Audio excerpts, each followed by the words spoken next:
Some people never get the opportunity to live vicariously through their children. I'm one of the lucky ones as my son Doug is playing in college. I worked very hard coaching him and his sister Franny when they were young. Both watched intently while I played in recreational-level soccer leagues. My weekends were dedicated to their soccer tournaments where both were stars. My weeknights were spent shuttling them to and from practices or on skills and drills at whatever park wasn't being used. They played sports every month of the year, but soccer was where they really excelled. It was also my wife Shay's desire to keep them so preoccupied with sports that the riskier pastimes of life had difficulty creeping in. On the surface, that appears to have worked. On the surface, Doug quit soccer before his senior year in high school and has turned down soccer scholarships. Mostly out of rebellion, we think. Kind of like a take that. It worked out well enough for him as he became the high school football team's field goal kicker and occasionally as a punter too. So how is it that I'm watching Doug play in college? Well, Tech thought he had about the strongest leg they'd seen recently, so they offered him a football scholarship. The intent for him was to be a field goal kicker, but he outperformed the punter so soundly that he secured the spot as their #1 punter. As a true freshman. Franny is upset beyond belief. Doug quits soccer, rebels against everyone, and ends up smelling like a rose. Now those Division II schools chasing after Franny are in her rear-view mirror. She wants to play at a Division I school just like her brother. Ah, sibling rivalry. At every Tech home game, Shay and I have seats in the section set aside for the parents of the players. What makes it even cooler is that everyone actually sits and watches the game rather than standing up from flag fall to that's all. Another bonus is that the drunk student section is far away. If we wanted, the school could get us tickets to the away games as well. So far, we've not done that, but are planning on going once or twice. Our local television station has the contract to broadcast all of the Tech games. I record them to the cloud. When the quarterback throws a touchdown pass, they zoom in on his parents to see their reaction. When the running back zips in for a touchdown, they zoom in on his parents to see their reaction. When the punter kicks an awesome one out inside the 5, they cut to commercials. Yeah, well, who can blame them? The parents aren't really a social bunch, especially if your kid is a kicker, so we didn't make many friends in the stands during the first home game. Still, it's a lot of fun. Whereas my short business trips never really caused me angst, the upcoming product rollout was scheduled for the weekend Tech hosts state. I'd have to miss the game, but planned on watching it later in my hotel room. I'd rather be at the stadium, but work pays the bills, and a punter's scholarship doesn't exactly cover all of the costs. Shay and I met shortly after graduating from college. Our respective companies sent us to the same seminar. Our first meeting was uneventful. Brock Zellman, are you related to Charles Zellman? The attractive brunette spoke after looking at my name tag. Well, Shay Wilson, not that I'm aware of. I assume you know him? Looking up from a lingering glance at her name tag. As a matter of fact, he was a year ahead of me in high school. Just thought that with your unique last name there was a chance, as she smiled. Maybe we should have a drink this evening and I'll see if you're related to Ann or Nancy Wilson, as I returned her smile. Cute reference. Sure, I'll meet you after the last session in the hotel lobby after visiting the ladies' room. Later on, as I stood in the hotel lobby wondering if Shay had pulled a runner on me, one of my work associates started chatting me up. He was really into the last speaker, so I pretended to be interested. I caught Shay out of the corner of my eye. Sorry to cut you off, but my drinking buddy is here. No problem, Breeze. See you tomorrow. Hey, Shay, ready to go? Breeze? Yeah, combining my first and last names. I've heard it all my life, so it's kind of stuck. Well, Breeze, you offered to buy me a drink. Let's go. Corny. But we really got along well that night. A gentle peck on the lips left me wanting much more, but that wouldn't happen for several months, and after several dates. It was worth the wait. Not much out of the ordinary about our courtship and marriage. Her parents seemed to like me and mine her. Since the marriage budget was tight, it was a small event with about 40 people. We qualified for a starter home about halfway between her office and mine. 2 years later, we welcomed Doug, and not quite 2 years later, Franny came along. As this was the first and only time I've been married, I didn't question that there would be arguments. We could find the stupidest things to bicker about. Not enough money, not enough time. Should have checked with Shay first. Why am I bothering her with that? We'd go out of our way to annoy the other off before the dust from the argument had settled. To put an end to our abusive behavior towards each other, we finally agreed to see a counselor.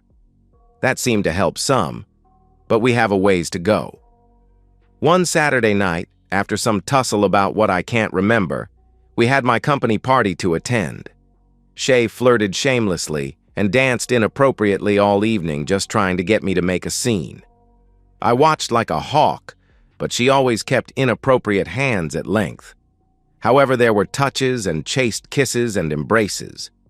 I wasn't going to play her game. Shay tried to start a fight on the drive home. Some of your salesmen said that you appeared to be getting off on them flirting with me. Sometimes people just disappear. No disputes over custody or alimony. Her eyes got wide and she shut up. It was frosty at our house for over a week. No apology was ever extended. What really irked me was the sales staff, in the week after the party, telling me that I wasn't worthy of the attractive woman I was married to.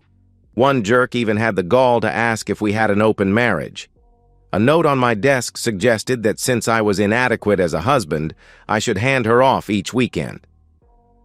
On the day that Tech played state, I asked Shay to refrain from telling me how things turned out.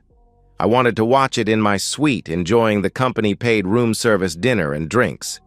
To ensure radio silence, I powered my cell phone off at game time earlier that afternoon. The game itself was sloppy, as is the norm for bottom-feeding teams. Doug boomed a few punts. Late in the third quarter, Doug punted again, but this time some overly aggressive defensive player leveled him in a deliberate cheap shot. Personal foul, roughing the kicker, but Doug stayed down. The players nearby looked panicked and took a knee. A replay showed Doug's leg bending in a way a leg should never be bent. As the Theismann broadcast rule kicked in, they didn't show the replay of his leg breaking. In 1985, quarterback Joe Theismann was sacked and his leg broken in a very grotesque manner. We all know that, as they showed it from several angles about 1,000 times. The backlash was immediate and fierce. Broadcasters now shy away from letting you see the gory stuff. Backing the video up, I watched the collision several times. No way does Doug play again this season. The cart eventually loaded him up and started his journey to the hospital, I assumed. He waved as the crowd cheered. I paused the broadcast and then powered my cell phone on. There were numerous texts and voicemails from friends and family which I waded through. Then I called Shay. She seemed really shook up. Doug was in surgery and she would call me back when she knew more. Checking with the airlines, there was no way getting home this evening. My food was cold and I was already out of beer. What else could go wrong? Never tempt the gods like that. I resumed watching the broadcast. As the cart rolled across the turf, they cut to the parents section and showed Shay with tears dripping and her hands over her mouth. She was being consoled by Robert Marks. He's a salesman for my company and was one of the guys who was sniffing around her at that company party. He kissed her on the forehead as he pulled her close to his chest. Why the heck is he sitting in my seat and consoling my wife? The caption on the screen even misidentified them as Brock and Shay Zellman, a 6-second clip that ended my ignorance and likely my marriage. My phone buzzed every once in a while. I didn't answer any calls, but I listened to the messages. None of them, Shay included, mentioned the 6-second clip. Shay's message said that Doug was awake and alert. I called University Hospital and they connected me to Doug. "What's up, Dad?" in his usual cheery voice. "Just saw you get hammered in the game. How bad?" "Well, this season is over, but it's just some broken bones and ligament damage. At least it's not my kicking leg. They operated almost immediately and wheeled me back into this room not long ago. I should be fine in a few months." "Do football studs get special treatment in the hospital?" "Yeah, I guess. A couple of the younger nurses are being overly friendly. Should make me quite popular at the frat parties. Needing overnight nursing care, you know, he chuckled. That's my boy, looking to cash in on an angle. Well, gotta go. Glad to hear it's nothing worse. See you when I get home. Love you. Wait, Mom wants to talk to you. Tell her I'm busy working on something important. Good night. Night, Dad. My heart was still racing. You sometimes see a kid take a hit and never walk again. That bullet's been dodged. I powered my phone off again. I had no desire to talk to anyone else tonight. The company that I work for makes the storage devices and search software for tracking GPS movements. The most common use is for tracking or mapping applications. Almost all cars nowadays send a signal which gets captured by our software. You can determine the change in their global positioning and then compute how fast they accomplished it. When you intersect that GPS reading with known highways, you know how traffic is moving. Mapping doesn't rely on a single vehicle, but combines all headed in that direction to determine traffic flow. Repeat that for all roads in all directions, and you begin to see the magnitude of the storage requirements. What's captured is little more than a device ID, coordinates, and date-time stamp. Pretty simple when you think about it. Law enforcement uses it to place people at the scene of a crime. How do I know this? I worked on the team that wrote that software. With time to kill, I figured I'd try to play sleuth before the data is archived. I've done this countless times. When the police come calling, we cross-check devices in the time leading up to a crime. Cars that move slowly through a neighborhood and then return a day or two later, the same day as a crime, usually get thoroughly researched. Cars that have never stopped at a residence before, and then something bad happens around the time that car speeds off, also get a lot of examination.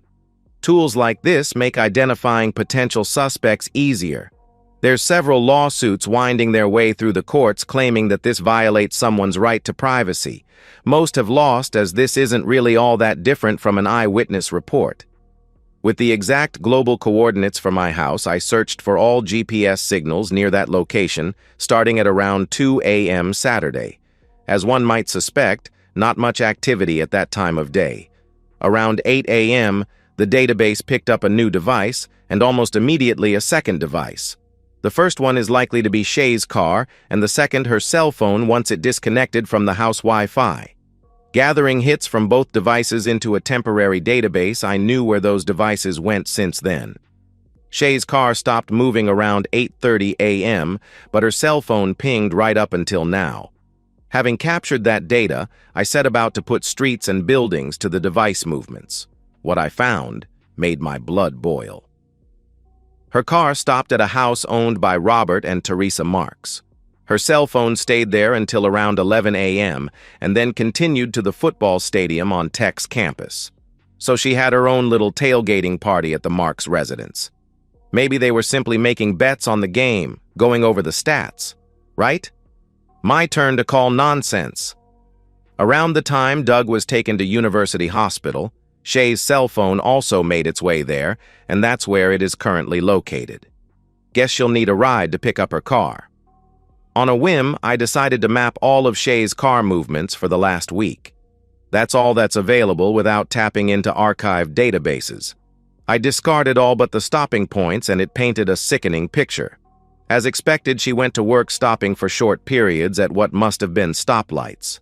Stops at the grocery store after work raised no eyebrows. Stopping at the Marks residence on Wednesday from noon until 1:30 p.m. had me seething. Armed with what I now knew, I sent out several emails to various firms specializing in tracking people. Private investigators is what they fancy calling themselves. Exhausted, I dozed off. In the morning, prior to turning on my cell phone, I repeated my searches.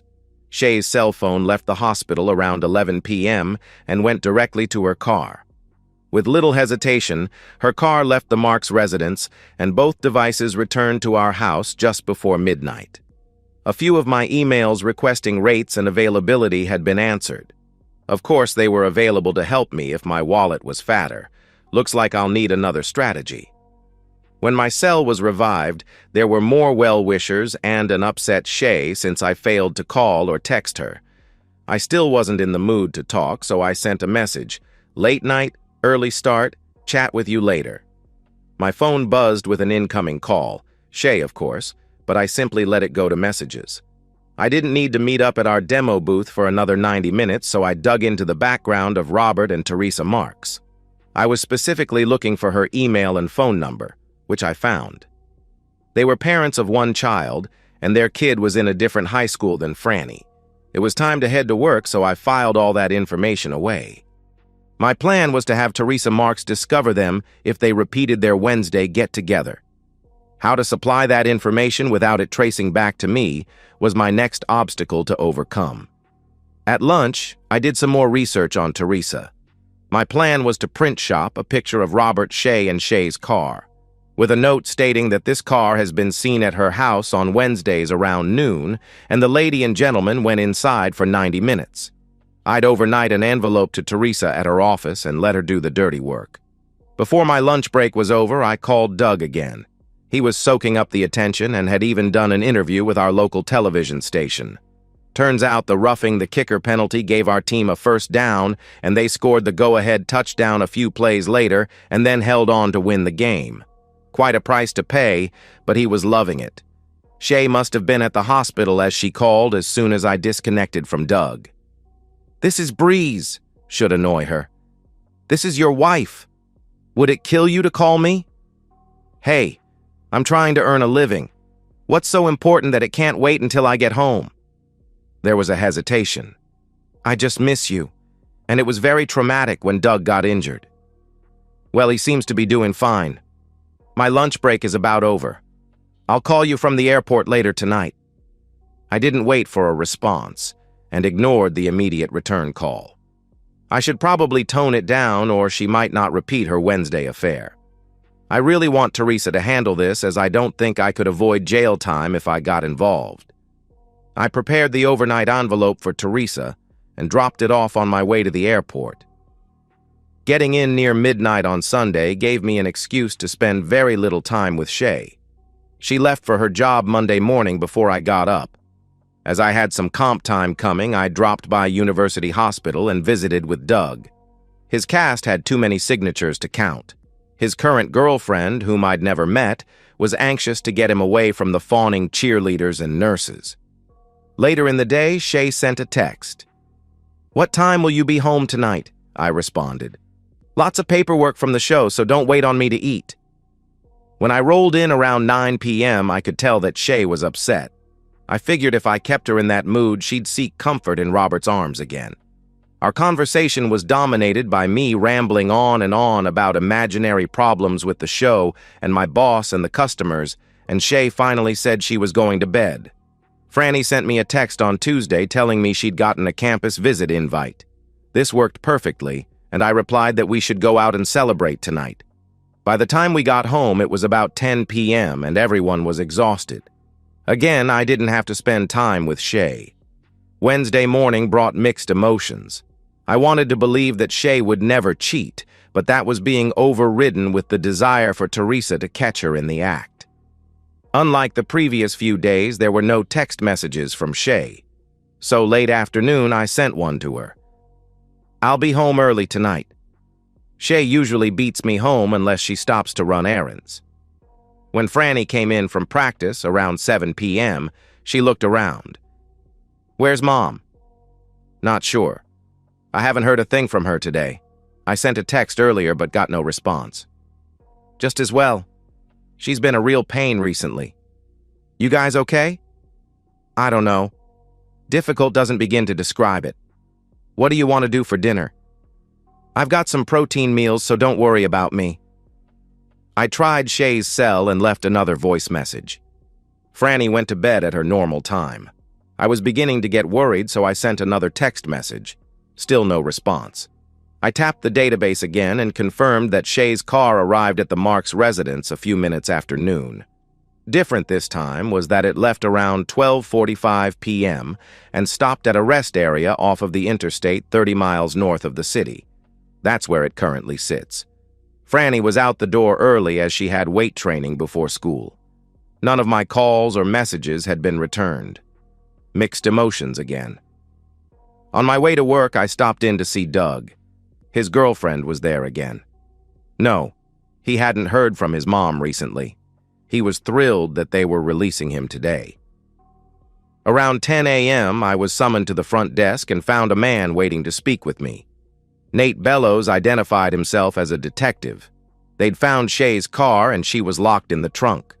They transported her to Merciful Heart Hospital. Throughout all of this, I had to answer the typical, "Where were you?" questions. Eventually, Detective Bellows got bored and wished me well. The way he said it made me think there was more to the story. Attempting to follow the concerned husband's script, I took some more personal time off and headed over to Merciful Heart. When I arrived, Shay was not in her room, so I waited in area designated for family. A couple of nurses were chuckling. My guess is that the husband did it. Probably, but you gotta give him kudos. I've never seen one painted up like that, and now we've got two of them. Were they talking about Shay and Robert? Now I really wanted to see her. When they rolled Shay back into her room, I couldn't help it. I broke out laughing. She was painted cyan from head to toe. Printer's ink, I was told. It would eventually wear off. The hospital staff did what they could, but only time would make it go away completely. She was in for several sessions of rubbing alcohol and hairspray blotting. Little by little, it would go away. To go with her new look was a 2-inch red A on her forehead. A crude tattoo is what the nurse called it. A knife sliced the A into the skin, and then some red ink was pressed into the wound. Crude but effective. Shay claimed that she was carjacked. I noticed the nurse rolling her eyes. "I look hideous," as Shay sobbed. "But at least you're alive. Where were you when this happened? What time?" My questions were ignored as Shay continued to weep. Her chart was on the door, so I glanced at some of the pictures. I almost burst out laughing again. She had a big red A on her chest too, about 12 inches tall, same thing with a knife and red ink. When I stepped out into the hall, one of the other nurses was telling another. "And she looks just like her boyfriend. He was brought in a few hours after her this morning." "Boyfriend?" the other nurse responded. "Well, that's what we're guessing. Different last names, you know, but both wearing wedding bands." I wandered the halls looking for the room with Robert Marks in it. He had no visitors. Shay showed no other injuries, however, both of Robert's legs were in casts. Don't you love it when a plan comes together? It was a very productive afternoon back at work. The local evening news had a story about an apparent break-in where the homeowner had his legs broken and was found covered in cyan printer's ink. Crime Stoppers would like to pay you for any information leading to the arrest of the perpetrators of this dastardly deed. When I called University Hospital, they no longer had Doug as a patient. I'm back to being on a need-to-know basis. I'll hear from him when money runs low. Franny came in at her normal time. No mom again? Yes and no. She's a patient at Merciful Heart. Apparently she was carjacked. They painted her cyan, then cut a little scarlet A on her forehead and a big scarlet A on her chest. Like that novel about Puritans and adultery? That's what I'm guessing. There's a guy in the same hospital also decorated up that way. He was found at his home. Your mom claims she was carjacked, but I'm not buying it. Feel free to go visit her, but I'm kicking my feet up and searching the internet for divorce attorneys. I'm good. Unreal. How can you just sit there so calm? I've had all day to think about it. She's been cranky for at least a month. I guess she wanted out. I got 2 great kids out of her, but it's time to turn the page. I wish I had a picture. She looks ridiculous. Franny perked up. Hey, I'm off to see Mom. I just smiled. Yep, she even got her mom to show her the big red A. The pictures are up on her social media page along with information about her lover being in a similar situation. Tossed under the bus, big time. Shay's folks and mine called, so I repeated Shay's carjack story and gave them room information. I even heard from Doug. He seemed oblivious to the implications. Since I no longer cared about how Tech's football team was doing, I convinced Franny that she should take her campus visit this weekend. Within an hour, she had the flights, hotel, and car rental all booked. Before we flew out Friday afternoon, Shay texted, "Are you coming to see me?" I just wanted to reply no, but Franny convinced me to send. No, but your boyfriend has 2 broken legs, so maybe he needs company. He's 5 doors down by the elevators. After landing, I discovered a steady stream of denials had piled up while we were in flight. I simply ignored the calls. I had a delightful weekend with Franny. Well, actually, I handed her off Friday night to the soccer team and had only received texts since. Cherishing my own company for 48 hours, I was ready to get home. I'd spent some time making an appointment to start the divorce. On Saturday night, I watched Tech's game. Glad I did. Doug got more airtime than all of the previous games combined. They even ran his hospital room interview. His girlfriend has an uphill battle to stay in that position. There were several starry-eyed cuties surrounding Doug. When Franny and I returned late Sunday, the lights in the house were on, and a few cars were out front. Ambush time. We walked in to find the unfaithful wife and her parents sitting in the front room. Shay had a ghost-like glow to her as the cyan still lingered. The red A on her forehead was covered by a bandage. Ignoring Shay, I looked at her folks. "Hey, Pops, Grams. What brings you out this way so late at night? Cut the crap, Breeze. You weren't around to bring Shay home. Oh yeah, I forgot that her boyfriend has 2 broken legs. My bad." "He's not my boyfriend," from Shay. "Lover? Partner?" giggled Franny. Her grandmother responded, "Young lady, watch your mouth." Franny was on a roll. "So, Mom, do cyan people taste like all the others?" Shay jumped up and I think she was going to slap Franny. Her father yanked her down by her ponytail and she plopped back between her parents. "Don't you ever threaten my granddaughter again," came from her upset father. I took charge. "Listen up, Shay. You destroyed your marriage and I'm filing for divorce. Expect to be served this week. Franny will be off to college next fall, so we need to work out visitation. Once she's gone, I'm selling my half of the house." Just like that? Take it or leave it. "Oh, now you want to talk?" A bit late for that, don't you think? I'd ask you why, but I've already figured out that it doesn't really matter. Shay's dad chimed in. "She's going to have some legal bills. You're on the hook for those." "Legal bills?" "Yeah, the police cited her for providing false information. They used GPS tracking to pinpoint her car to the residence of the apparent break-in. There was no carjacking." "Wonderful. I'll probably have to split the cost of some new cyan outfits, too." Franny giggled. "And cyan eyeliner. Cyan accessories, too, like purses and shoes." Shay's mother snapped at us. "Enough already.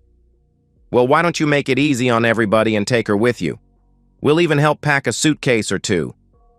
"No, this is my house and I'm staying," barked Shay. "Well, it's been a long weekend and I'm going to bed. You can sleep on the couch." I locked the bedroom door.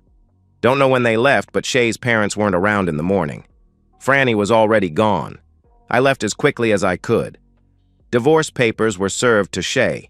At her workplace, of course. No need to play nice now. Took time, but we're divorced. Franny persuaded the judge to allow her to stay in the house with me as primary caretaker. She cited Shay as being a poor role model. One day on the kitchen table was a present waiting for me from Franny. It was a shirt that read, "I'm almost as awesome as my daughter." I wore it to her college signing day at the high school. Franny was going to try to succeed playing soccer for a Division I school.